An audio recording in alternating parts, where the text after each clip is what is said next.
when you can gently guide. I knew she'd passed away far too young, nearly 15 years before I discovered her work, but I didn't expect everything she'd written to be so relatable that it would feel like it could have been written 15 minutes ago. So many of her ideas about food are still so current, including her advocacy for buying locally and eating seasonally.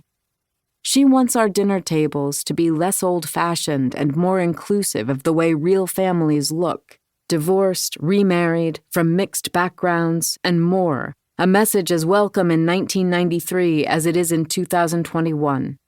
She understands frugality on a visceral level, discouraging the use of brisket for her boiled beef recipe because there are better ways to cook a child's college fund.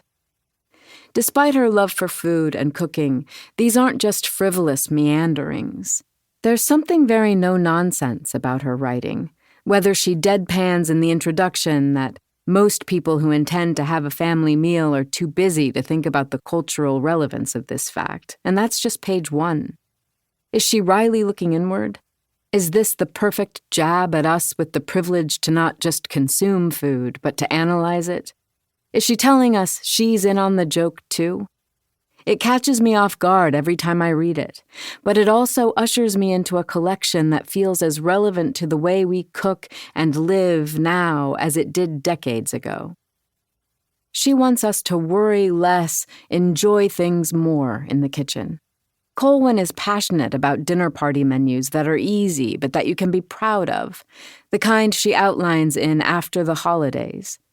If you're feeling overwhelmed, she wants you to know that she suspects that the adults in the perfect-looking family in Norman Rockwell's Thanksgiving painting probably had a few bitter words in the kitchen about in-laws, or that she resents doing all of the cleanup.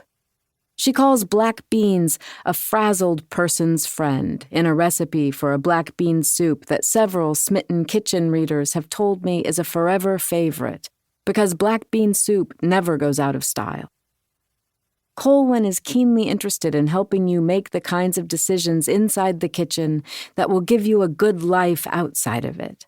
From astonishingly good bread that doesn't lock your day to a strict schedule of kneading, rising, and deflation, to the black bean soup that simmers for 5 hours, allowing you time to yak on the phone to a friend, play with a child, or go shopping for yourself.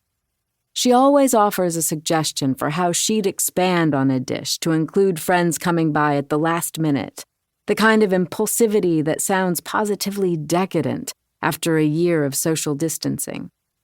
But mostly, she wants you to know that cooking is for everyone.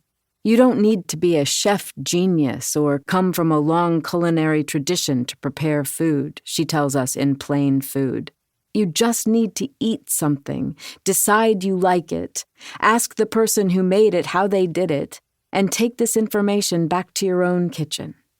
She's anti-soufflé and pro-simple cake, anti-trussing and pro-trusting your gut, and I bet she'd be absolutely thrilled we are still here, delighting in her timeless encouragement. Deb Perelman, June 2021. Introduction.